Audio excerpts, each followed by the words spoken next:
دوستو آج کی اردو ڈکشنری میں جن 3 الفاظ کا انتخاب کیا ہے وہ ہیں ذو معنی، ضلالت اور ذہانت۔ شروعات کرتے ہیں لفظ ذو معنی سے۔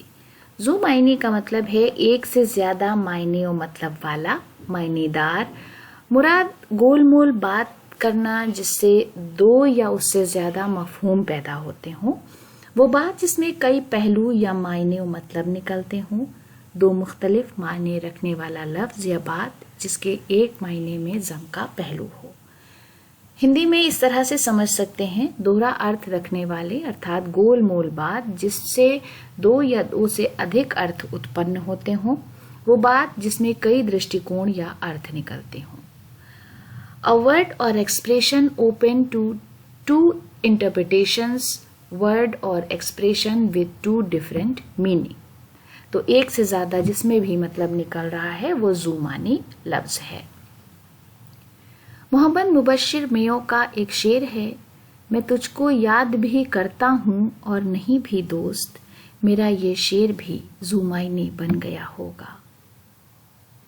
اس کے بعد لفظ ضلالت۔ ضلالت کا مطلب ہے ذلت، خواری، رسوائی، بے عزتی، کمینہ پن اور رذالت۔ اپمان، انادر، دشٹتا، درگتی اور ترسکار ہندی میں استعمال ہوتے ہیں۔ انگریزی میں ایبجیکٹنس، میننس، بیسنس، ڈس آنر اور وکڈنس جیسے الفاظ اس کے لیے استعمال کیے جاتے ہیں۔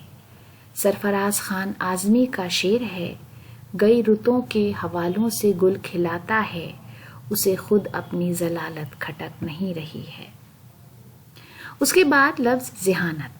ذہانت کا مطلب ہے فراست، ہوشیاری، دانشمندی، سمجھداری، فہم، سمجھنے کی قوت، قوت ادراک اور سمجھ بوجھ۔ ہندی میں بدھیمتا، گیان، پرتبھا، بدھی، بدھیمانی اور تیکشنا جیسے شبد اس کے لیے استعمال ہوتے ہیں۔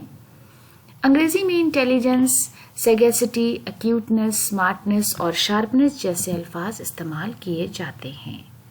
پروین شاکر کا ایک شعر ہے، اپنے قاتل کی ذہانت سے پریشان ہوں میں، روز ایک موت نئے طرز کی ایجاد کرے۔